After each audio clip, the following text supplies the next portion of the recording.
The following is a KPB MediaWorks production.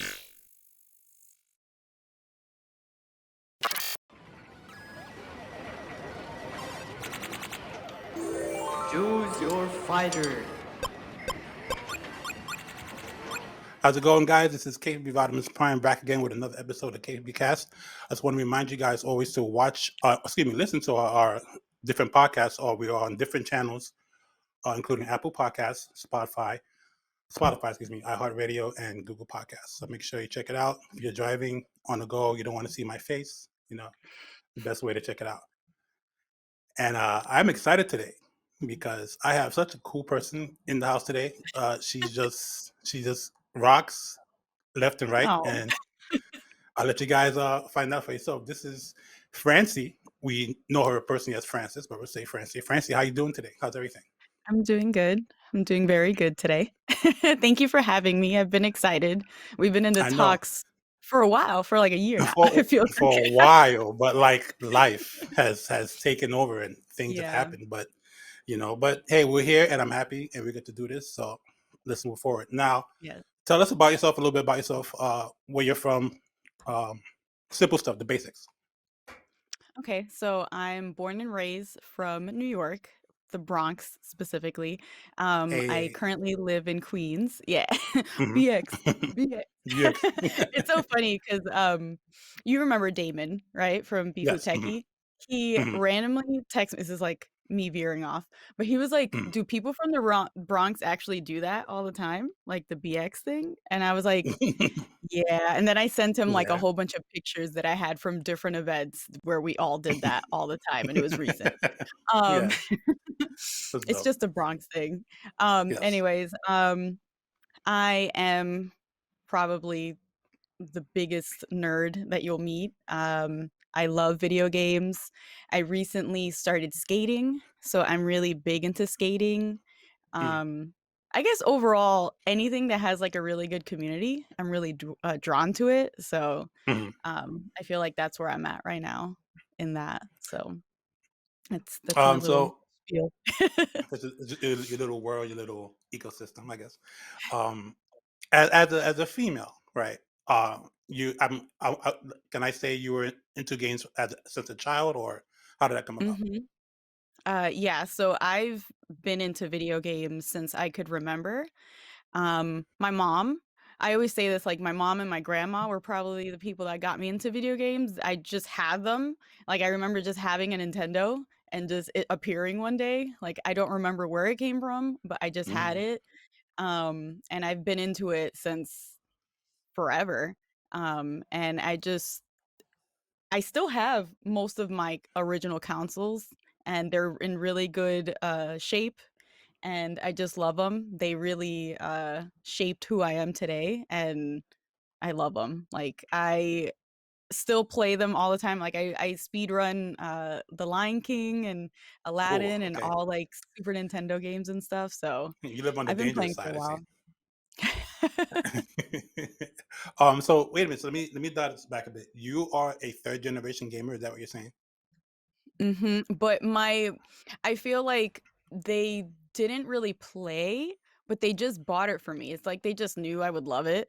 My Hmm mom played a little bit, but not as much as me. Like they just had it for me. I don't even remember. The first console that I know I asked for was the Super Nintendo, and hmm then I picked the PlayStation. Like that was my big purchase in my head, I guess, because I went Yeah. from baby games to PlayStation and Resident Evil. Like, Oh.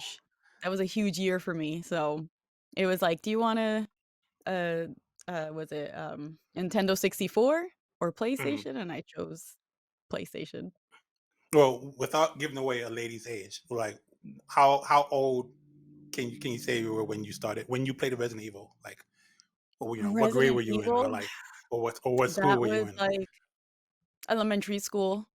Okay, all right. Elementary school. The internet was not a thing, I think, back hmm then. No, So I a little would, bit, maybe maybe some AOL, maybe some, not yes, yes. really in the home yet, So, but Yeah, was it scary GameFAQs for was you? probably around.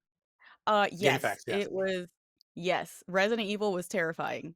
Was terrifying. And the reason why I actually started playing was my grandmother's best friend, her family would take care of me sometimes, and her son was like my mom's best friend as well. So he was like my uncle. He's still like my uncle. He checks up on me all the time, and he had a PlayStation, and he was like finishing up, I think, Resident Evil 1 director's cut. And I just Mm. remember being at his house super terrified behind him, like, oh my god, this is the scariest game I've seen. I want it, I want it. And I remember seeing like a commercial for Resident Evil 2 in it, because like at Mm. the end you could see it, and I was just like Yeah. blown away by the graphics and everything, and I was just terrified of that game. So is that the game that that cemented you as a gamer, you think, or was there other games before that? I think so. Yeah, because I remember just, like, making a list and making sure that I needed to get that game, um, and then, like, every other game I had was, like, Spice Girls, Rugrats, like, that's what my family bought me, and I'm like, "No, I want Right. zombies and blood." Yeah, right. Well, quote unquote, or supposedly girly games. I want the real stuff. I want the action. You know. Yeah, Um. Go ahead. Sorry. I freaking no, like, I'm just thinking about it and how, like, you were talking about, like, the internet, it wasn't a thing, so, like, I would call up my friends to, like, get the hints and just, like, "Where do I go now?" Like, it's like, I love the puzzle part of it, but some of them I was just like, "I can't figure this crap out, and I don't Right. wanna keep seeing these zombies," so I would call my friends on the phone, and they would just, like, walk me through.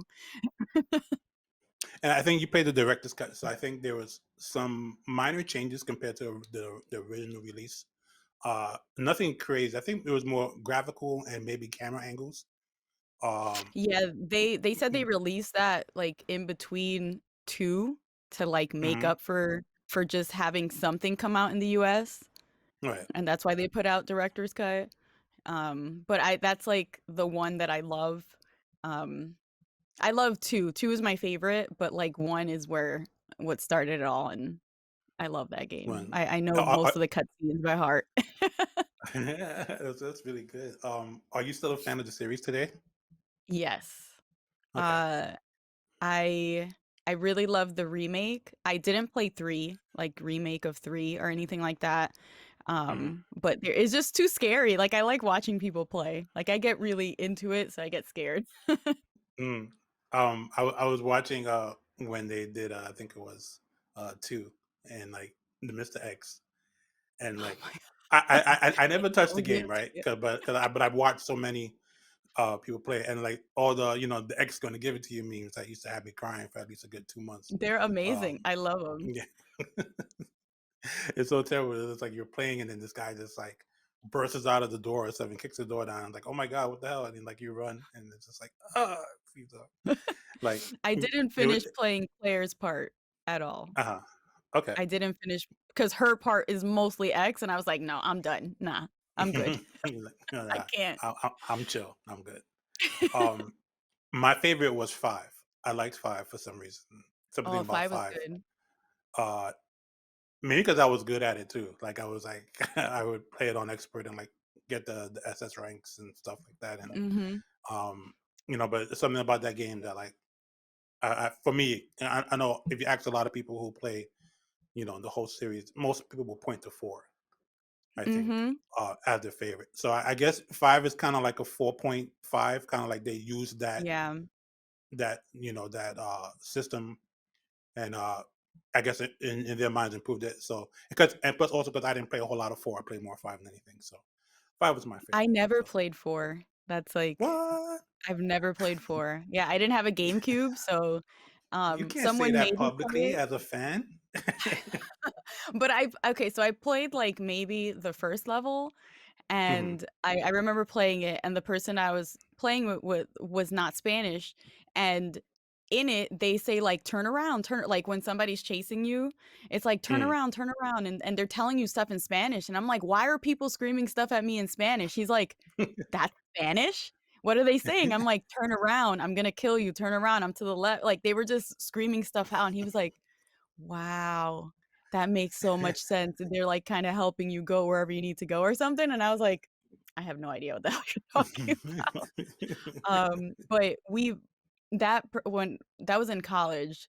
So I Mhm. played 5 with him, and that was like the first time co-op was available, right? Because I remember that was a Right. big thing for 5. We played co-op a lot, and that was really fun.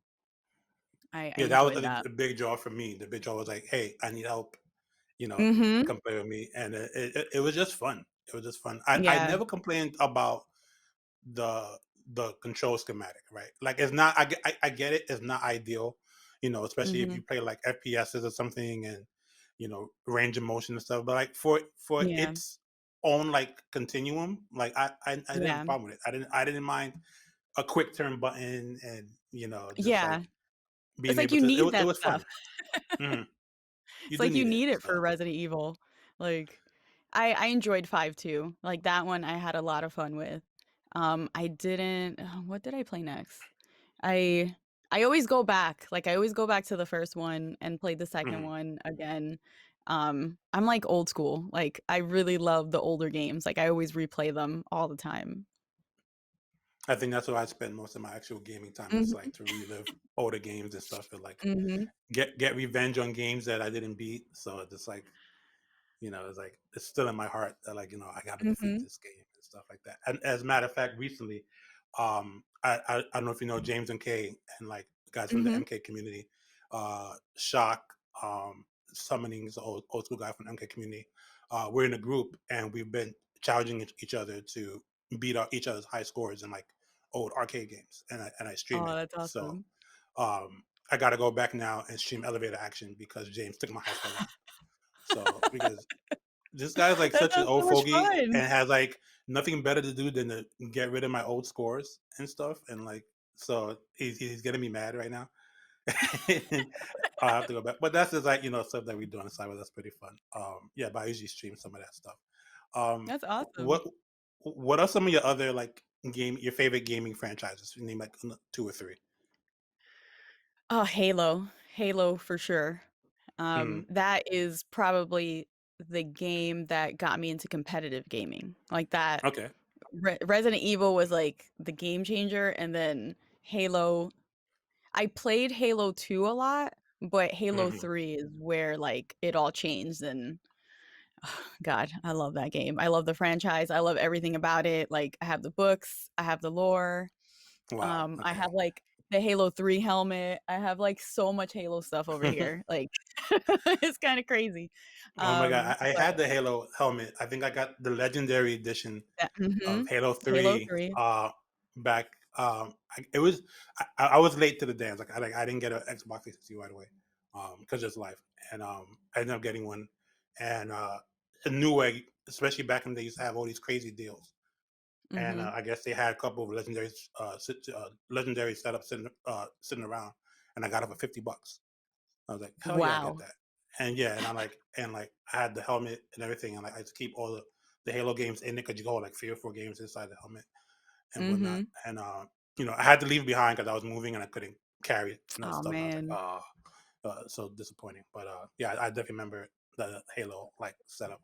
Um, I also remember going down to we had a lot of different gaming lounges in the city, like especially in the mid 2000s, like the mid to Mhm. early 2000s. And I remember I forget what it was called, but there was 2 places in the East Village.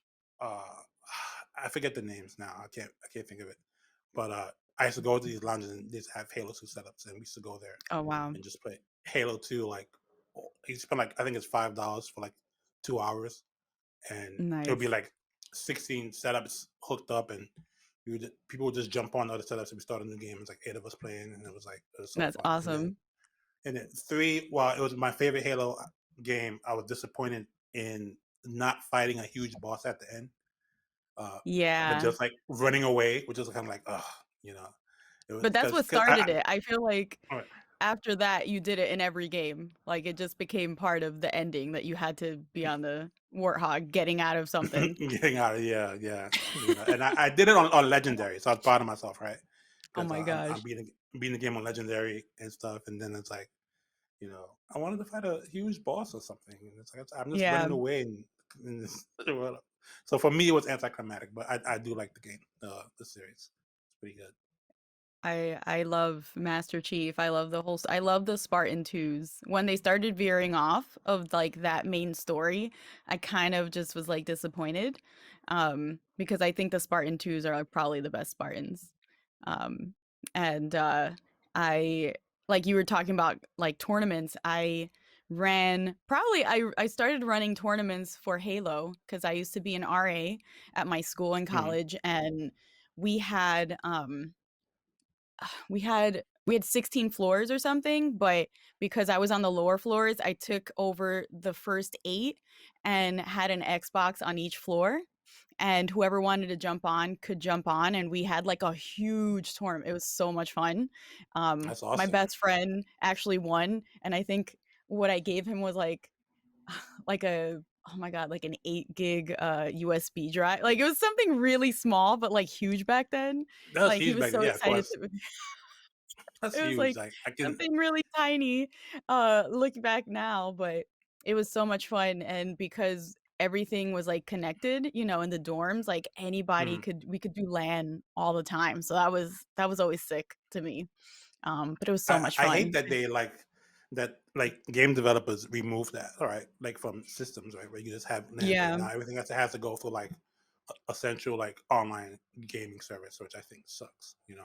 it But was just yeah, I different. definitely It's so much I remember fun. like having friends. Like I had one friend. When I was in the Bronx, he lived over on Kingsbridge, and he literally made a hole in his wall from the living room to the bedroom to connect like multiple systems in different rooms. So we had one team in his bedroom and one team in the living room, and we would play Halo.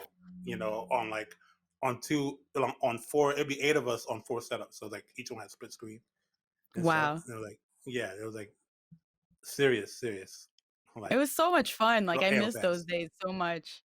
People don't understand, like, how much fun that kinda stuff is, like, it's great to go to tournaments but it was just different when you just did it, like, on a Saturday or, like, Mm. after school or something, like, it just hits different. So And that's your first foray into like kind of the tournament competitive scene, and you're Mhm, actually in a way a TO, right? So you've created like these tournaments and stuff. mhm. How do you? What's the time period between that and then like fighting games, or like what connects those two periods for you? Okay. So I became part of the clan that I was a part of, which was PMS in Mm, 2008, and then I got Halo, and around that time was when Street Fighter 4 came out. So I was always into Street Fighter since when I was young. mm, But when Street Fighter 4 came out, I was playing a lot in my clan, so I was just always talking to other people, and because that game became such a big part of my life, I'm like, I need to start my own little team and, in the clan. And we had to like recruit people and do all these things. And it kind of fell apart because I kind of made the FGC in the clan. And then there's too many games. It's like, okay, these people are playing Marvel. We're playing this. Like, it was just too hard to keep it together. So I kind of it's a stopped lot. playing Halo and focused Yeah. on like just Street Fighter 4. And that was like 2000, yeah, 2009, 2010. And then I moved to California. So I'd always lived in New York, and I moved to California to follow my dream of working in the video game industry, and it was amazing. And when I was out there, I just got into like watching the live streams and everything from New York. I was like, why didn't I find this stuff when I was there? Like I knew about it, but I wasn't Yeah. really like into it, like going to events. So when they had the 25th anniversary tournament series, the finale or like the last tournament was in San Francisco, and I was All right. living there. So I was like, I gotta go. Like this is gonna be amazing. I was so like excited. It was the first time that I actually got to like see and meet like Daigo, Infiltration, like, every like all the gods. And it was just like so cool to be there and watch like all the people that you loved playing all their like top games. So it was every like, Street Fighter 2, 3, like everything. And it was so cool. And after that, like after watching, I think I've said this before, but after watching um Tokido and MOV play Third Strike and like Mm. MOV completely demolished him in 18 seconds, I was like, I need to start playing. Like that was the moment. It was like in 2012. That was the moment that I was like, I need to start competing. I like Chun-Li. MOV is a beast. Oh my god, I need to do this. So I just was like, I'm gonna enter the next tournament. That's whatever it was, which was NorCal Regionals in Okay. April of 2013. So that's It, how I started to get into that. was that your first major when you entered in FTC? Yeah. That was like How my was that first like? terrifying. Terrifying? Well, um okay, so I know I've been around for a while in the community, and by your timeline standards, you would have been considered an 09er, right? Back then, oh yeah, for sure. um, I'm for sure. Uh, oh, how was it like? you know, Being a woman, and we know, you and I both know that, being honest, how the community isn't always great for in terms of women in the spaces they share in the community. So how was that for you going to your first major as a woman? Just like, and I'm sure it's a big contrast to even, I don't know if you've gone to local tournaments before that, or did you just kind of throw yourself in the fire? That was your first tournament of any kind. Like, what was that overall like experience entering so into the fray? so for so before that, so for like Halo stuff, it was MLG. So Mhm. there was not many girls. Me and my team were the only all girl team. There was like, a couple Yeah. of girls in other teams, but nothing major, nothing sponsored, nothing like that. But it was terrifying, of course. And then I did stuff with Raw Gameplay. I was brought on as like the Halo consultant. So, because it was like Halo Reach and like a whole bunch of Halo games were coming out and they wanted to branch Mhm. out. So I came on to do all of their Halo content, and then I fell in love with it, like the fighting game stuff, and they helped me do or just like learn everything about Street Fighter 4. And they would take me to local tournaments. So Okay. I knew Kramer. I knew like a whole bunch of random people from the city that did a lot of stuff because I saw them at the local tournaments, like always winning. Right. But going to like NorCal regionals, that was like a different world. It was in the West Coast. It was just a lot more pro players, a lot more players from around the world. It was like completely different from what I was used to in New York. Mhm. Um, but I just remember walking in and I remember seeing I think Sherry, um, oh my god, Persia, and then one girl behind the registration. And then I was the fourth girl in the room, and I was like, "Oh my god." Wow, I that's it. was just like, "Oh my god." Like, 'cause, you scan the room and you're like, "Oh my god, that's Justin Wong, that's Chris G. Mhm. Oh my god." Like, you're just, like, trying to see what's going on, and I was like, Mhm. "Oh my god." Like, I remember just freezing and I had a lot of people come with me like that wanted to support me. I had a couple of coworkers that were just excited for me to like start playing and just competing. So they were just like, "You're fine, like you're good, like Mhm. whatever." And I just remember being really scared to be there, but it wasn't because I was a girl. It was just because it was like, the nerves of just being at a tournament and like, oh my God, I have to Right, play it was, against yeah. people I don't know and just like all this stuff. But as I started playing casuals, like it became a little bit easier. And one of the guys is like, I was playing against him and he just looks at me and he was like, I wish my wife was here and she could play and see that you're here playing. Like she would like love this, but she couldn't. Like I wish she would be more into it and all this stuff. And he was just like, "This is so cool, keep doing it." And like that's a lot of the comments that I would get. Like I haven't had, thank God, knock on wood, like I haven't had a really bad experience in the FGC since I've started. And I've been to so many tournaments, like, around the world and stuff, and I've just had a really good experience. It's just scary, like going Right. into it, going to play MLG and just video games in general. There is, not a big girl population in it, but for some reason I always find all the girls that play it and like we have so much fun together. So I I was definitely super scared, but after you just jump in, it's just like, okay, what's the next one? And What's the after next one? that, the That's next it. one was Evo. Like I went from NorCal Regionals to Evo, and I'm Man. not the best player. I'm not very good, but I just like competing and like being around the community and all that stuff. And it was just like a different kind of feeling. And I just always enjoyed that. Who's your main? Chun. Chun. Chun That's it. Li That's the for only life. person for life. Yeah, Okay. so when I first started playing, I played on controller, and it was Mm-hmm. so hard to play with Chun. I was just like, "I can't do this. Oh my god." I hated playing because I didn't have a fight stick at that time until I started Right. playing with, until I became part of Raw Gameplay, and they lent me, like a Mad Catz, like, Marvel 3, like, one of Mm-hmm. the original sticks. I love those Yeah. sticks. Um so I started playing and I couldn't play Chun. I was so upset. I'm like, I couldn't play Chun on the fight stick either. So I was like, let me play. So I picked a random character, which was Ibuki. So I played Mm-hmm. Ibuki when I first started playing Street Fighter 4. And Okay. then once I started competing and like playing a lot more, I just picked up Chun. I was like, wow, what was I like having an issue with this? I guess I just learned how to do different moves and like plinking and all that stuff. So it was just much easier, and I just never looked back. I think once you have to get immersed into it, like you just, subconsciously pick up habits. I remember like first returning. I mean, I was always a part of the community for many years, uh, especially locally. I didn't go out to events, and then like late 2009 when I actually started going out to big events and stuff like that.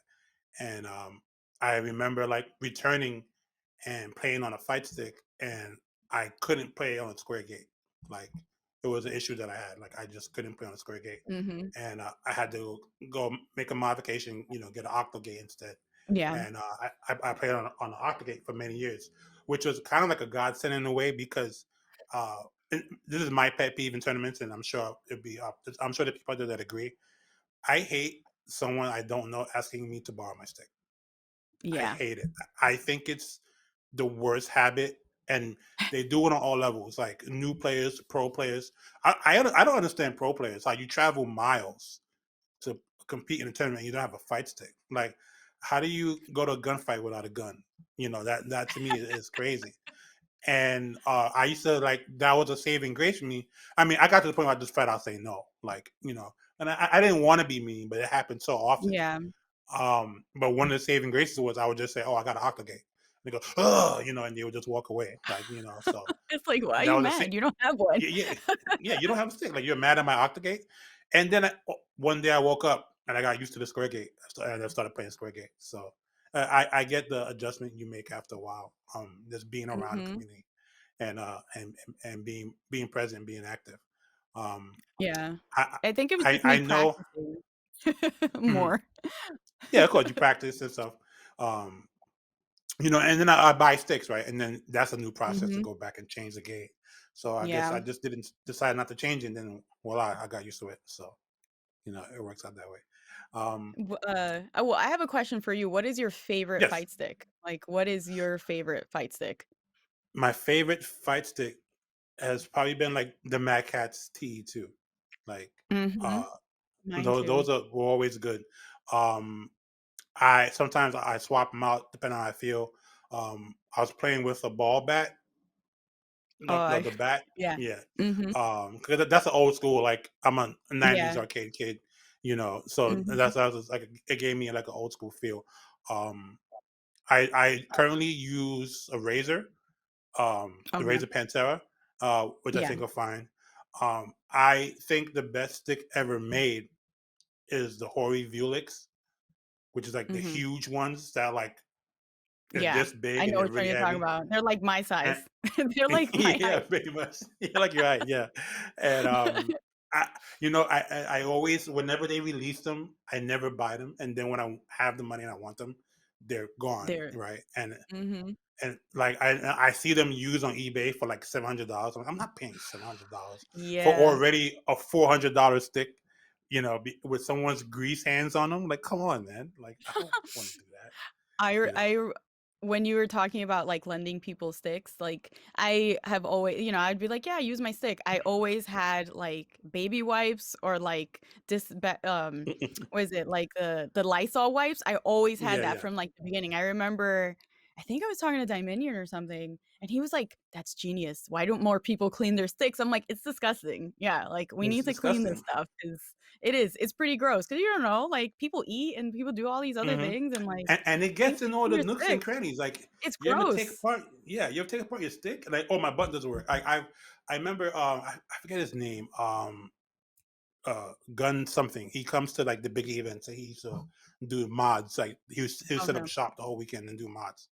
And like I watched him take apart this guy's stick who was like he was crying. He just lost a tournament and like a button was working. And it was like he's like, "Yo, this is why you lost." And he was like, "Oh, this gunk wasn't in one button." Ew. And I was just like, "Dude, what are you having like a 5 course dinner on your fight stick? Like That's as gross. you're as you're playing, you know?" Then like Ew, I so. don't put any food near it. Like no, get it.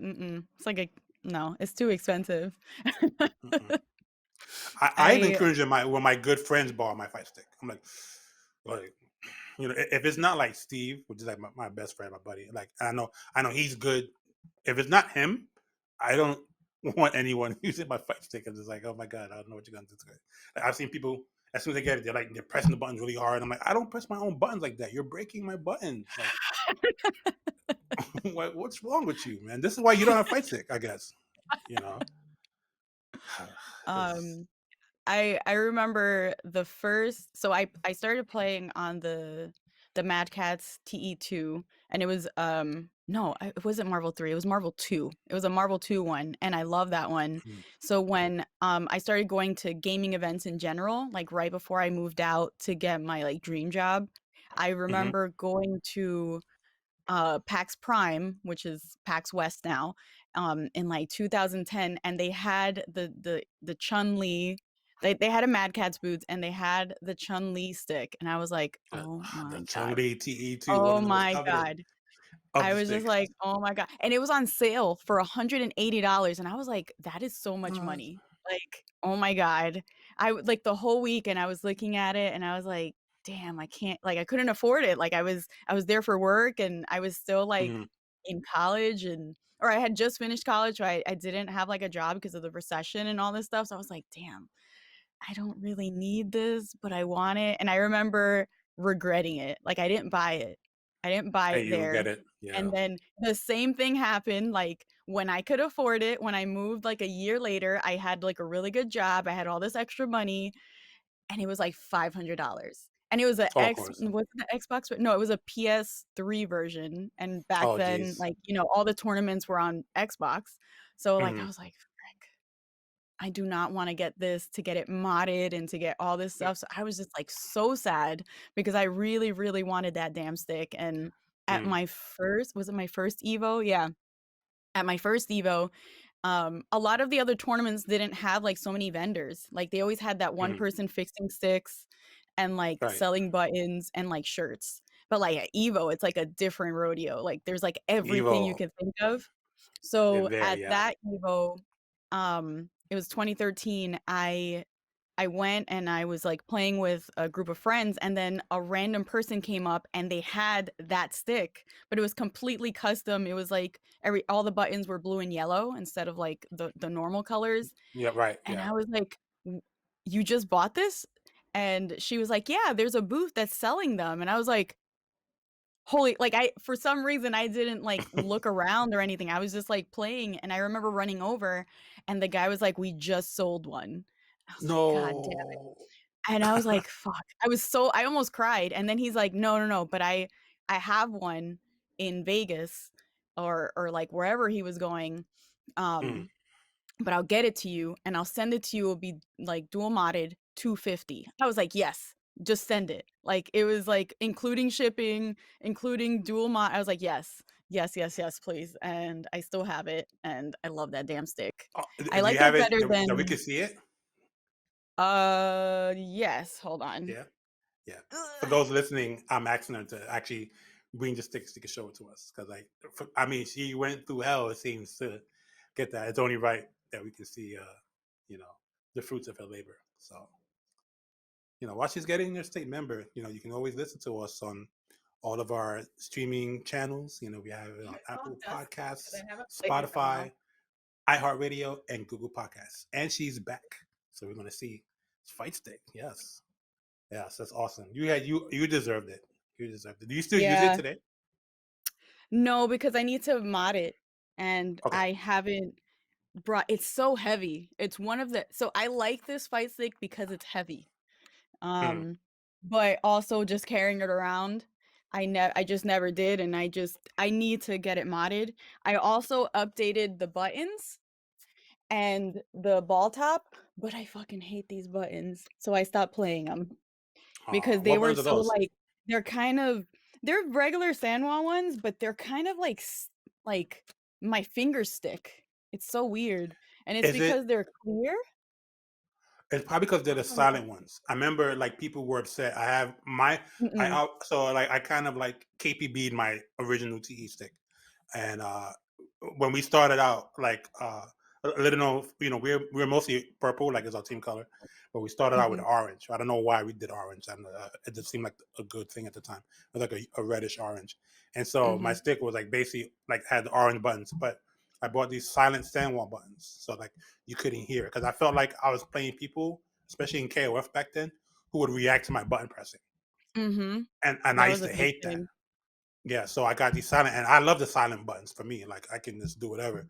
Um, but people will, again, try to borrow my stick, and on top of it being an octagon gate, they hated the buttons. They're like, "Well, why are they like Mhm. this? Why it could be?" I'm like, "Because they're silent, so you can't hear them." Like, "Oh, It that's was dumb." I'm like, yeah. I remember not with it was a different stick. I remember getting silent and it was so weird. Like I Mm. need to hear it. Like it was so weird. Like I felt like I hit it harder. I hit the buttons Oh, harder to hear it. I was like I can't. This is too weird. Like I felt like I wasn't doing it right. So I I could can never I can do understand silent. that. I Mhm. could totally understand that. Like for me, again, I felt like for some reason I could almost call like they would react to my button pressing, Yeah. and I had to find a way. And then I saw these silent buttons. I'm like, oh yeah, I'll get these. And it came in orange, which was Mhm. my team color at the time, for sure. That's a no brainer. So I definitely did that. No, I want to get like the regular oh crap. The regular ones that are just like solid. I just want to get Hmm. those, but it looks cute, but then I just stopped using it when I got the PS4, I got the next one up, the next Mad Cat one, but it was So just was so that the big. TE3? Mhm. Oh, I didn't like I had. it. I Okay, have I that had one that one. too. I had the I Chun have Li it. one. I have all these 6. Yeah, I had the Chun Li Let me one. I bring it think out. I. Let me bring it out. I'm gonna bring it out. Okay, Hold on. show off. Just a show off, yo. She's going out to show more sticks. Um, if you're listening, oh, see if I. Oh, that one. That was also a good one. Yes, we're going to talk about that when she comes back. Yes. If you didn't hear that, well, my producer Steven brought up the Street Fighter Cross Tekken sticks, which were The Fight also Stick dope. collection. Yo, Steve brought up an awesome stick too that I forgot that was a favorite and I Which couldn't get, one? which was the Street Fighter Cross Tekken sticks. Oh, those were really Yeah, nice. yeah, the big Those were ones. really Those were nice. those were great, and I didn't get it again. Wait, Situation when I wasn't it had the this one? opportunity. This one? Wasn't it, Um, hold on. It was I think these were the Cross Tekken well, this was the first fight stick that I got. yeah, we The Mad Catz one? yeah. The was it the one that they gave out that was gold? No, those were the What Evo ones that year. You there was mean? this there was a metal Mad Catz one that was Yes, black. there was a medal That that was was they my gave out. They gave out the TOs, I think, and different they TOs in gave the it out to community. somebody. Yeah, I remember. I remember Yeah, they gave out those. this was the style of the Tekken, the Cross Tekken. Right. There was I another didn't one like that the was like a bigger one. It was a bigger one than that, and like yeah, it had like studs, I think, around the sides of it, like screw-in yes, studs, and it was a bigger base, and you actually can connect it. Like there was a piece that you paid $20 for, and you connected the two sticks together. Like I guess they were trying to Mm-hmm. make this like an arcade. I'm guessing the end goal was to have like a lot of 2v2 competitive situations for the game, and it Yeah. never came to that.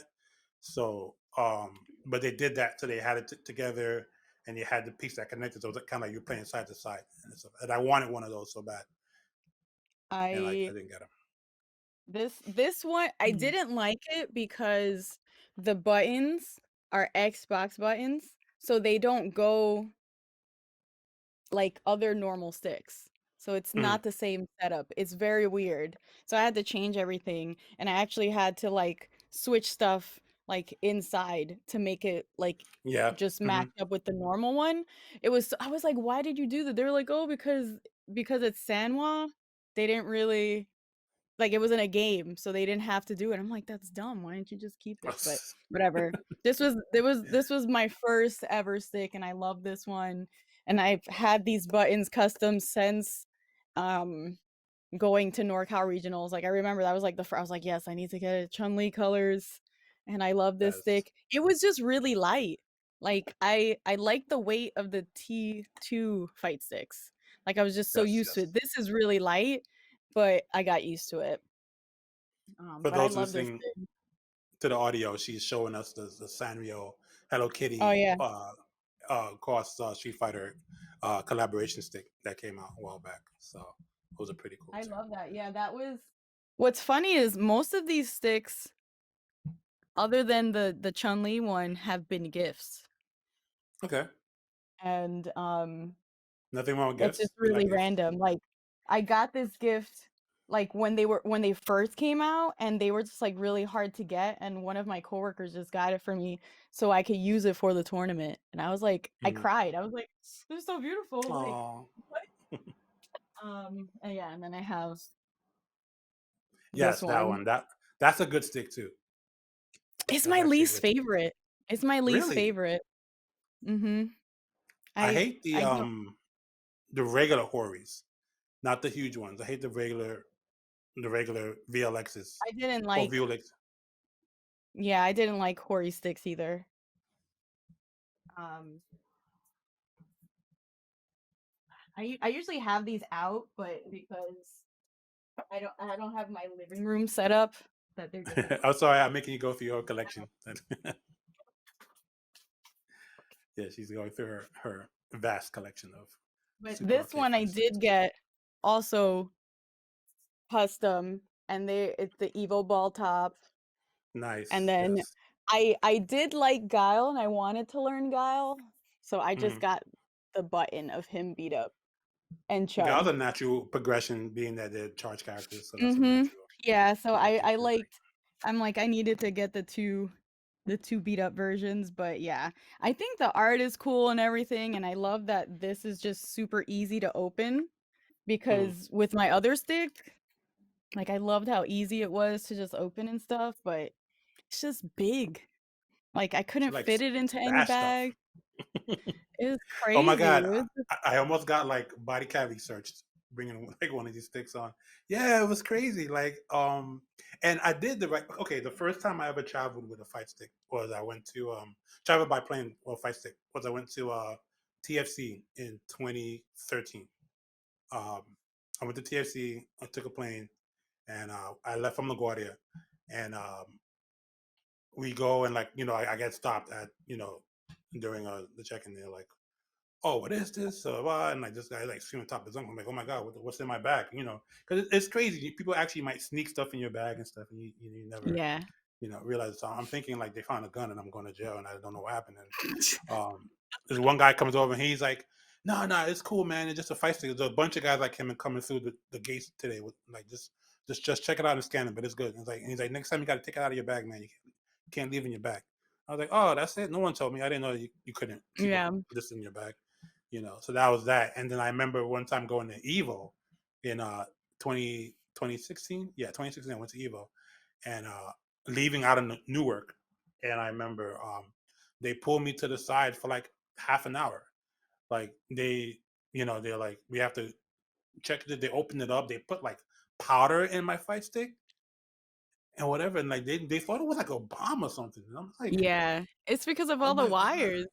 Yeah, yeah, and it was like, and I did it right. I took it. It wasn't in a bag. I took it out, to make sure that it was out of the bag by itself, and it's just like, oh man, I'm going to jail, almost missed my flight, but it, it worked out. I just had to get like an air can and like dust it out because it That was like crazy. sucks. Yeah, yeah. So not fun Yeah, to fly with flight sticks. yeah. That's why like I like the small like probably the Hello Kitty one is probably the best one to travel with. I had the Mm. Panthera, but then the buttons stopped working, so I stopped Oh, using that one. Like, I don't know, it was weird. Um, but now I have my Equinox one, and that has become my favorite stick. But I want to get this one modded so I could use okay. my Chun stick because I remember Chris G used this one. I don't know if he still uses it. I remember he had his Chun stick Oh, he for was famous for years. that for years. Yes, Yeah, he won many tournaments with I that stick. remember when I saw him with it, I was like, "Damn, even he has it. Like, I want it. I want this stick." But he had it for years. Like, that's the only stick that he played on, and I I think understand. he It's amazing. sold it when he was moving to California from New Oh, York. he might have. I think he put it up on, I have him as a friend on Facebook, and he put it up for sale Yeah. along with other things that he didn't want to carry. Um, yeah, that sticks definitely has some mileage. It's Yeah. definitely FCC memorabilia. But you mentioned Equinox, which is a great segue into my next part. I Tell know. us about Equinox Gaming and what do you do for Equinox and what are they about? What are they like? Okay. Yeah, Um, let me know the details. okay, so apart from before I start this, I love this stick. Like, this is Is that the apart Kwamba from Dragon? no, Obsidian. This is the Obsidian, Obsidian. yeah. The Yeah, one she's that, showing like, the has the the lights. Kwamba Obsidian. Yeah, she's showing us for Yeah, and those it has, listening. like, really nice custom art, like, the ball everything about it I love. Like, it's just really big. Like, I can't carry it, so I have, like, the Yo, Kwamba can bag. you get me one? Because my team doesn't give me fighting sticks, man. I'll talk to Maybe, Emily. We'll see what we can do. maybe. Um, but so Emily is the team owner, her and, Tim, and they started Equinox when was it? Oh my goodness, 2017, I believe? Hmm. 2018, but I had known Emily since I was working for the gaming industry. We both did stuff for Ubisoft. She was also an intern during the time that I was an intern, and we got really close. She used to live in Philly. Like, there was not many people that lived in the city or like the area. So whenever you found, especially for me, a girl that lived in like the tri-state kind of like, we were all like we became really good friends and we always kept in contact. Um, she did her own thing and started doing stuff for oh my god. She was like a team. Oh my god, why am I blanking? She was she worked with AJ. Oh, A oh my god. cool, great, cool Cool, AJ, yeah. cool age. She did the social media. Yes, Yes. I think Evil was it Geniuses. or no, what was the next one after Evil Oh, Geniuses? Echo Fox. Yes, so she became a social media manager for them, and I was like, "What? You're into fighting games?" Like, I had no idea. Like, I was just like both of my worlds were colliding, and I was so excited for Mhm. her, and, like, it was so funny because that was her first go into Street Fighter and, like, the FGC, just, like, small invitationals. So, like, Okay, she came from a different side of it when, like, I came from a lot of, like, grassroots and just, like, a lot of local stuff that's, like, completely different, it's a different world from, right, like, invitationals and, like, top play and all this stuff. So when she started it, she started doing stuff with Tekken. She has okay, like one of the best teams out right now, which is crazy. And they just have an eye for that. And they go for like people that they feel um is just like good people. I don't know. Like they have a right, really good vibe. They like I've loved them and they feel like a family. And all the players also exude that as well. So when she wanted to expand, she hit me up and she was like, "Hey, I have a team and like from the start, she told me about it, and I was like so happy for her and like excited because I thought it was so cool that she wanted to bring like a different side to like the community and like encourage and like promote and do all these really wonderful things. And then she's Hmm. like, "Hey, do you want to like help out with the Street Fighter side? I have no idea about what's currently going on, and I would like for you to like come on the team and just like be that um liaison or whatever." So I was like, "Hell yeah, of course, I'll help out any way I could." And that's where it went from there. I'm a streamer for them, and I've played competitively, but I'm not one of the pro players, but they treat me like a pro player, which is That's good. important. That's good. But So are they you like the scouting head for the Street Fighter talent, I or guess lend to it that? was kind of, yeah. I've Okay. helped at least one person become part of the team, which I was proud of. Um, Okay.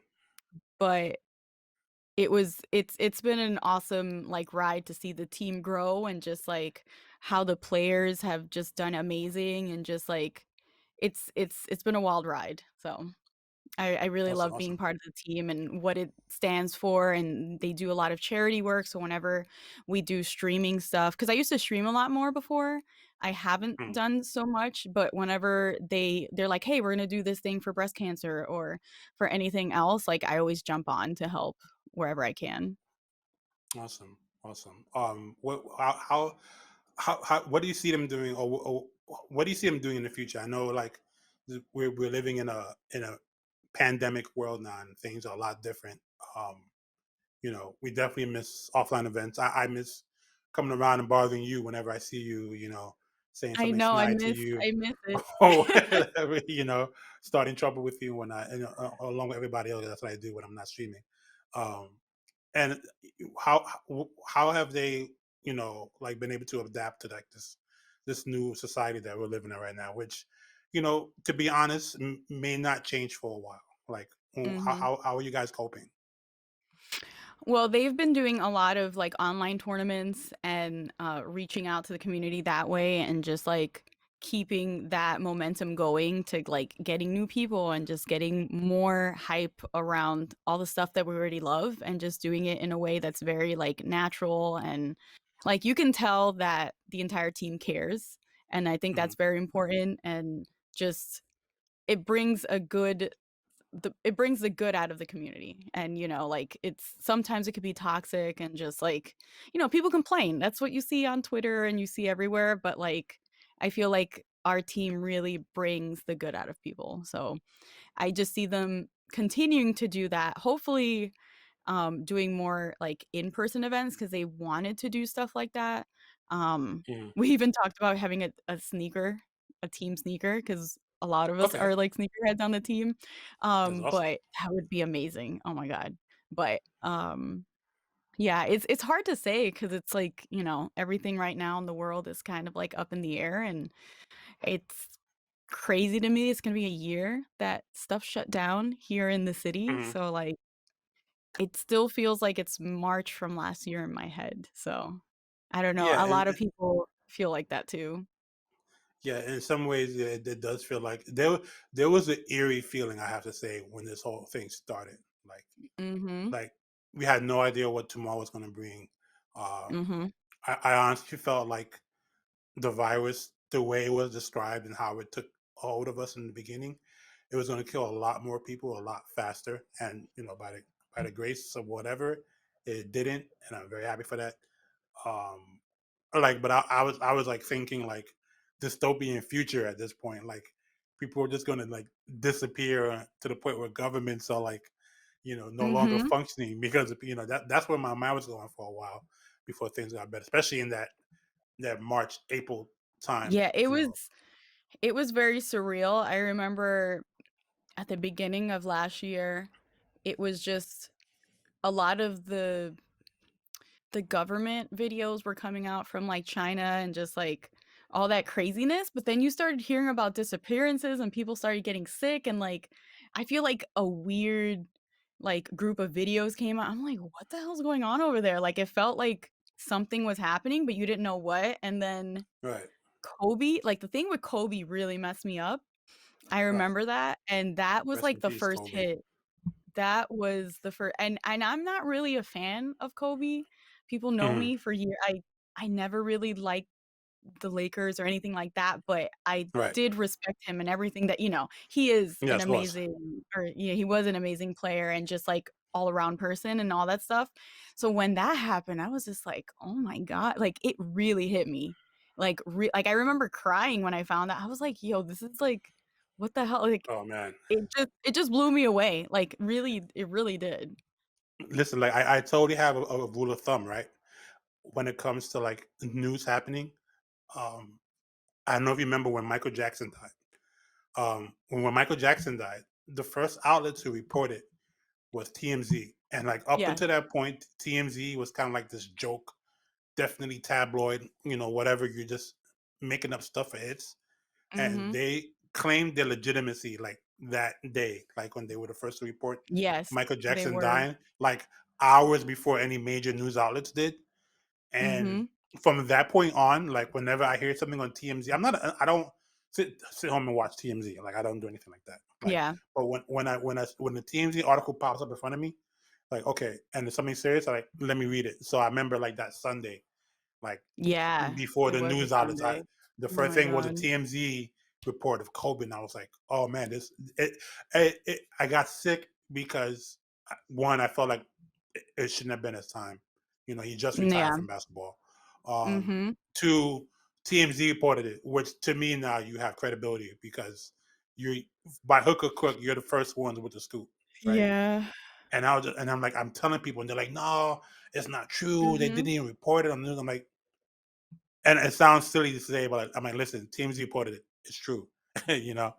And yeah, I had to say that, because that was my experience, and Mhm. it was No, like, I yeah, that was just like the start of like such a crazy year that still hasn't ended. yeah. I feel like we're Um, still in 2000, 2000 new game plus, you know. like it was very surreal. Like in the beginning of the year, it was just like very different for me.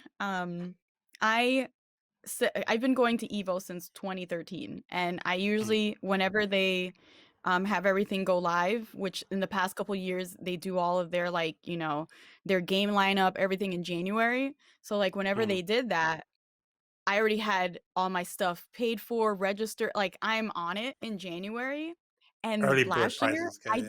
I didn't even like care. Like, and this was Yeah. before all of the COVID stuff. Like I remember by Mm, the time the Kobe thing happened, I was like, "What? I haven't gotten anything for Evo yet. Like, what the hell?" And they announced all that stuff, and I was just like, it was something in the air that was just like, "Nah, I'll just wait." Like, I'm glad I yeah. waited, but like, it was just weird. It just felt different for some reason, and the Kobe thing really hit me. Like, it was just like, whoa. Like, Yeah. life is very precious, and like, it was just very, very weird. Like, it gave a eerie vibe to the rest of the year, and it was crazy. I think visuals say a lot, for me anyway. And I'm old enough to talk about 9/11 and what how New York City was at the time. Oh, And I yeah. remember like I used to spend a lot of time as a kid in Times Square, um, just going to arcades and stuff. And I remember like the first Tuesday, like a week removed from 9/11, like Yeah. just going down to Times Square and nobody was in the street, Oh, right? yeah. And it was so surreal that I honestly didn't even go near the World Trade Center area for about 4 or 5 years because I I used to hear didn't stories either. about, So yeah, I hear stories about you can still smell the flesh of people burning from the buildings. God. Like, yeah, I see that. So this pandemic comes, right? We're in 2020, and like, we're both from the Bronx, right? And Yeah. I make my way just to get out of the house, right? I make my way down to. I live in Westchester County in Mamaroneck, and I go down to the Bronx just to like I need to see something. I've been at home. We've been quarantining. I need to get out. I need air. And to see Fordham Road of the Bronx empty, like in the middle That's of the creepy. day, that's creepy. I'm born and raised in the Bronx. I've never seen there's more people at night than it was Yes, in the there. day. And that was just so telling of the world that we're in and what's happening. to me, and I can never like. I'm talking about I get off the Metro North and I'm on Fordham Road, right by the Best Buy, across from right by Yeah. Fordham University, and Hmm. nobody's there. Like there's That none of square the is like usually full. yeah. There's nobody. None of the like the the what you call it, the guys preaching or whatever. Nobody's Hmm. out there doing Yeah, nothing. there's I'm like, always wow. a bunch of people there. Yeah. There's always chaos. There's always someone being stupid. It's like there's nobody. And I was like, wow, this whole thing is real. So yeah, I mean, it has definitely been a disruption, but I know we've been able to make most of it in our current situation. And I think like anything else in our human history, you just gotta adapt, right, and survive. Hmm. And Hmm. that's kind of what we're built for. That's what we're here for. It's always to Yeah. adapt and survive the different things and challenges that come our way as human beings. So Yeah, it's just so surreal that it's already a year later and it feels like nothing's changed. Like nothing, nothing's changed. Very like it's little, been stuck. It's been stuck in the same loop every day, Groundhog's Day, since Groundhog Day. March 9th was when I was sent home from work, or Mm. they didn't really say for us to go home. They were just like, it's recommended. Like they It's didn't send us recommended. home, but I was like, I'm going home. I'm out of here. I don't want to be in the I city. work in education. They had us here an extra week, which sucked. Oh my God. Yeah, De Blasio took a lot of heat for that. So Yeah. In the yeah, beginning, that they were like, "Oh no, it's not so bad," and mm.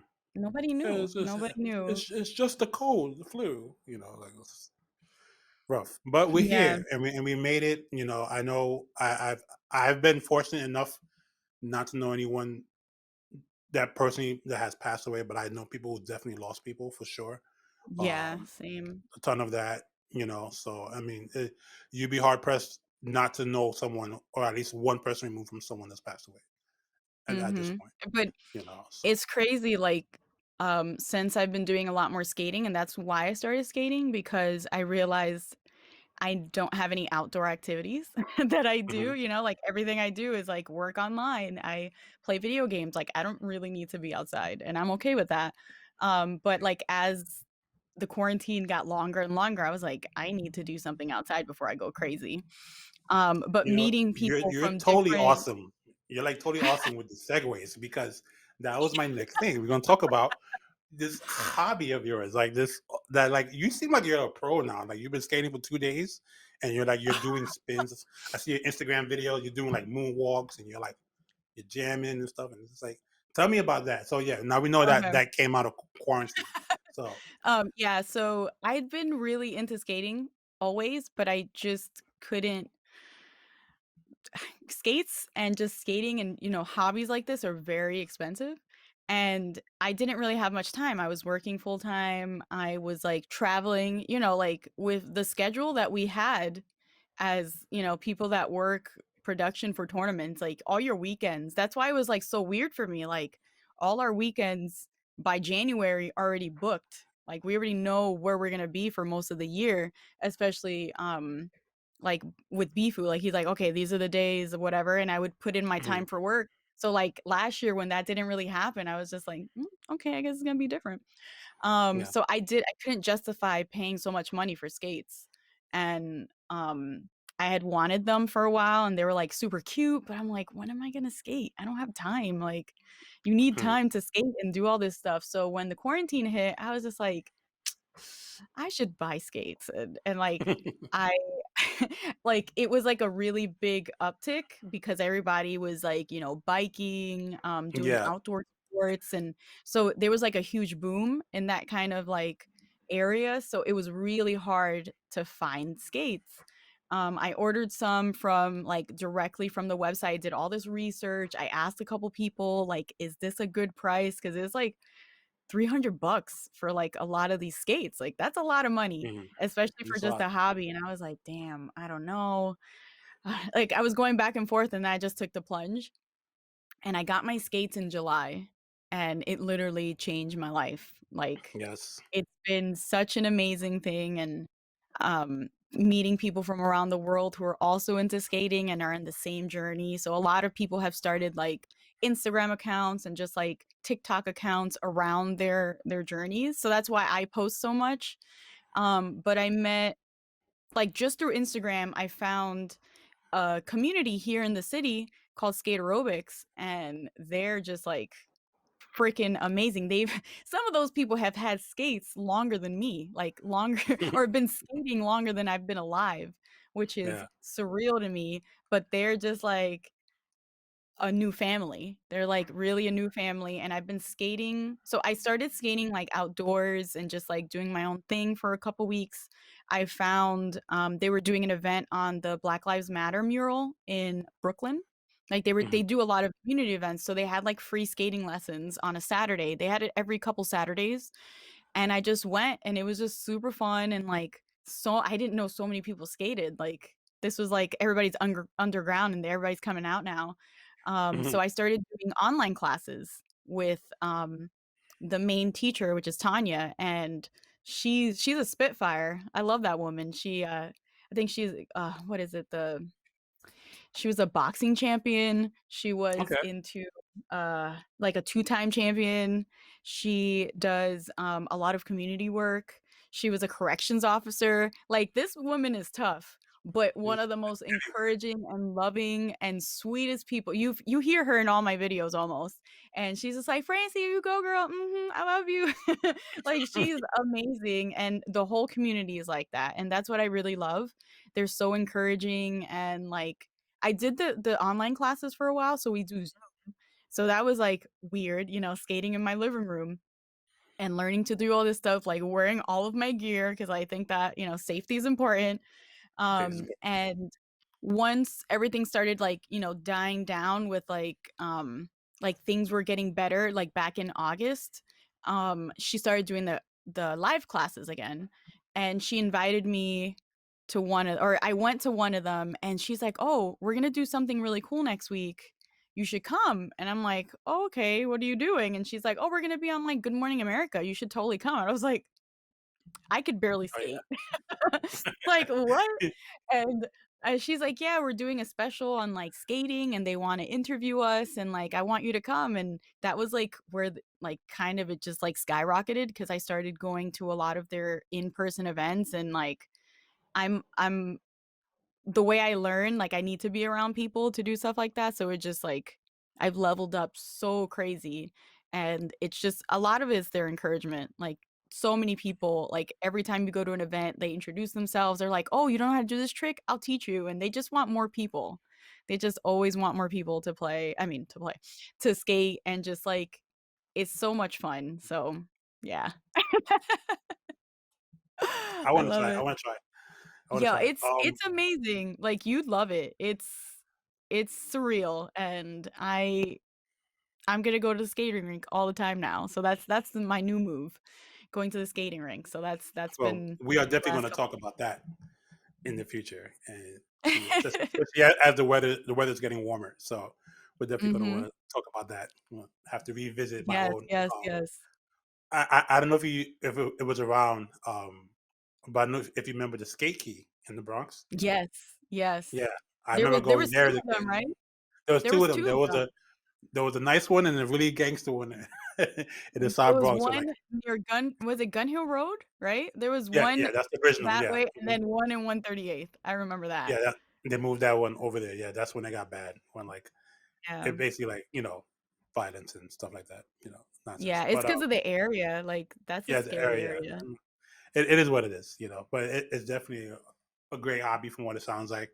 Seems like you're having tons of fun. I see your Instagram posts and Facebook, and you're having a blast. And you're like It's showing off so much your fun new and moves, and every time like it's like, oh look I at her know. showing off. She got a new move today, so now she's gonna TikTok it.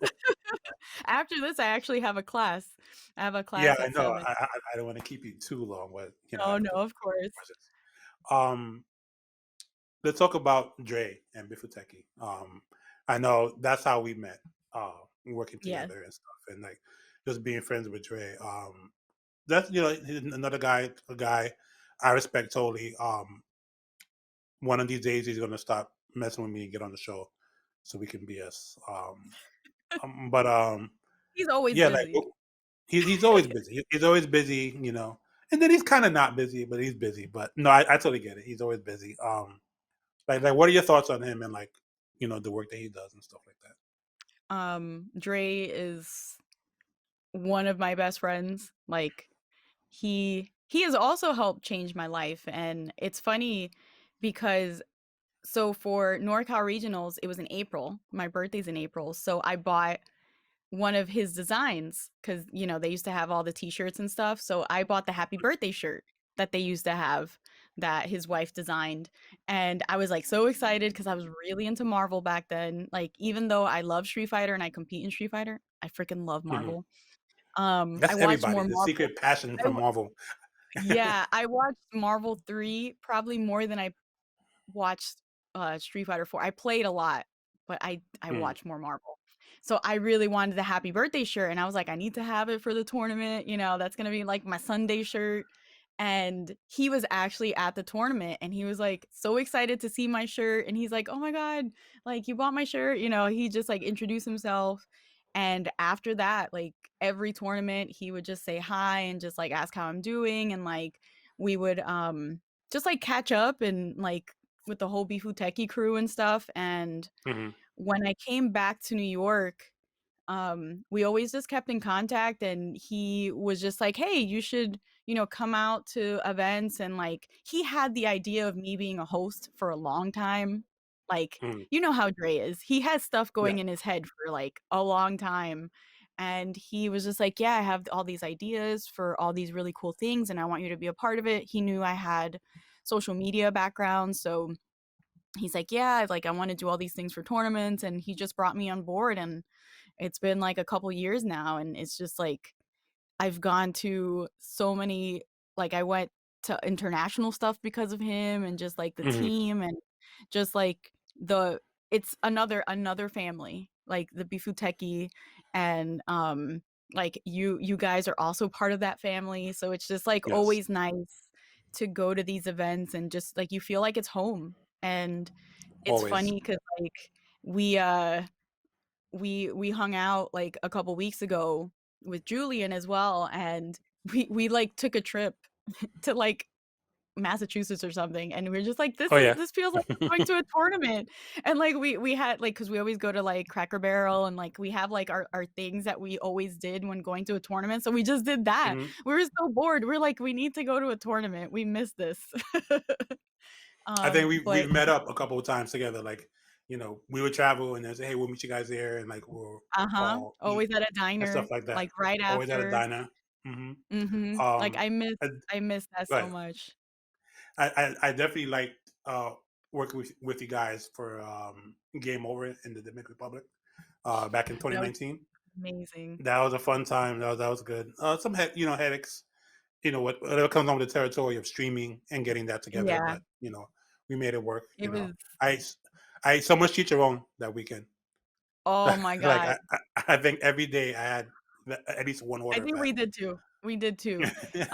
That was probably one of my top tournament experiences, and I think you could Yes, agree too. Like, just yes. overall, the team, the atmosphere, everything was just like, it just flowed.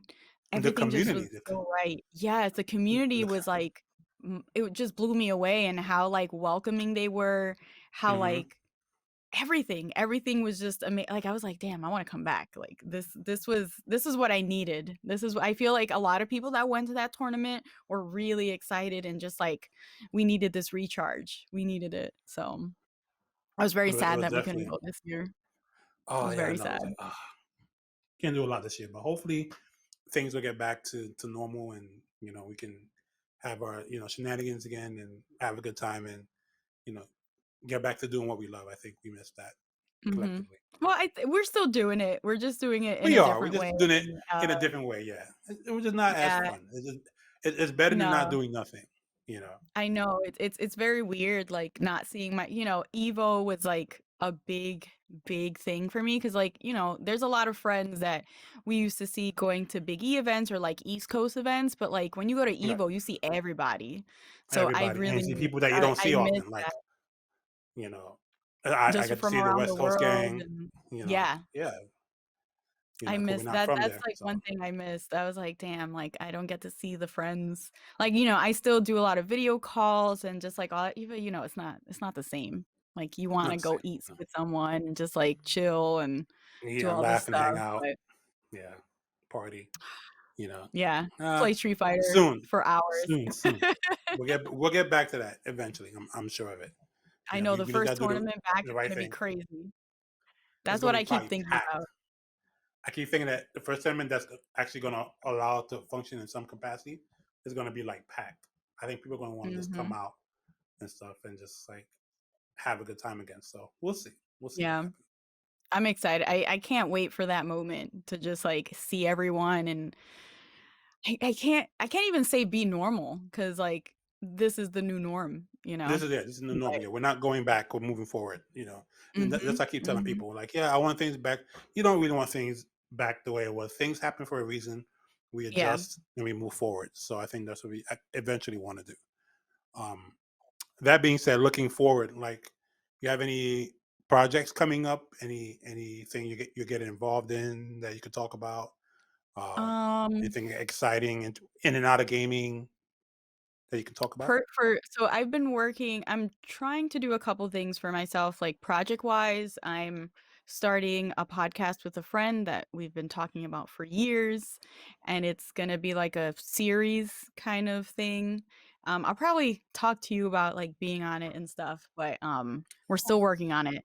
We I'd be can't honored. like give any details about it, but it's gonna be like stuff that really changed our lives, like different topics. So Okay. I'm working on that.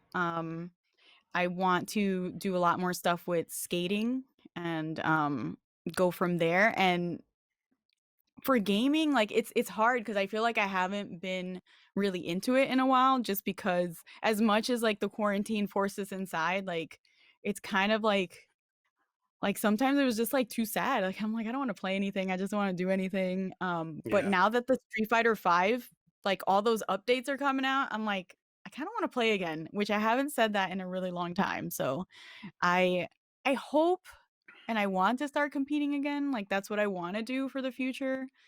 Hmm. Um so I'm going to start playing again. I've been hit up by a couple people. They're like, "Are you on the new update?" And I'm like, "No, not yet." But now I'm gonna force myself to do it. You think in a scenario where, like, we get whatever we call normal back, right? You think your newfound passion of skating will kind of get in the way of your other activity? You think you can find a way to balance that, maybe your work life, personal life? Yeah. I already plan on bringing all my skates, like, or bringing my skates to all events that I go to Okay. and traveling because of skating and stuff. Um, I feel like there's a lot of people that have also gotten into it, like through just Instagram and Twitter, people reaching out like, "Oh my God, I started skating too," and like all this stuff. So I'm sure there's a FGC skating crew already like coming together that are gonna Coming skate together, yeah. together when yeah. So I think that's like super cool, and I would never give up the FGC for anything. So I love the community. I love where it's taken me and like all the people that I've met. Uh it's something that I keep close to my heart and will always be a part of. That's awesome. That's awesome. I don't want to hold you up too much longer. I know you got things to do. You're a busy skater. So I definitely want to thank you for just joining me today. And I had a Yeah. good time, learning a little bit about you. I hope to have you back in a different episode in the Yes, of future at some course. point. So you can Anytime. Thank you so much for having me. definitely. This was fun. Yes, definitely.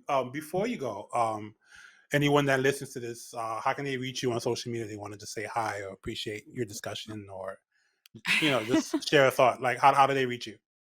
I'm Ohaifrancy, Ohaifrancy on almost Oh, hi. everything. Yeah. Hmm. Oh, hi.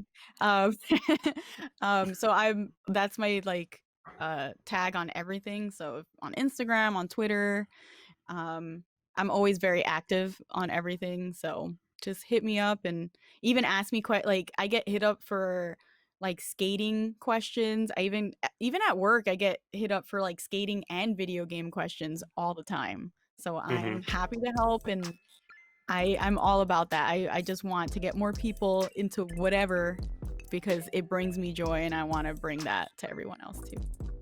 That's awesome. Awesome. Any shout outs you want to give before you go? Um, I don't know. I guess the Bifuteki crew. I love you guys. And I don't know who else. I don't know. This put me on the spot. Like I'm everyone, sorry. I'm Street sorry. Fighter 4 people, all my Street Fighter 4 people. You know, you're all out there. It's not many of us, but who still keep the community going. I haven't played in a while, but damn, you like bring on my fight stick. I'm probably gonna play tonight too. Okay, if you are, I might have to join you. Play some Fei Long. So let me Yes, know. yes. All right. But yeah. Okay, man. Thank you so much, Ms. Troche, for coming on today. I appreciate you. Thank you. And for everyone listening, once again, you can just check out this recorded conversation and any other ones on our different podcast channels. We have them open on Apple Podcasts, Spotify, iHeartRadio, and Google Podcasts. So please check it out. That being said, this is Bottomless Prime for KPB. I wish you guys a good day. Take care. And I'll see you guys soon.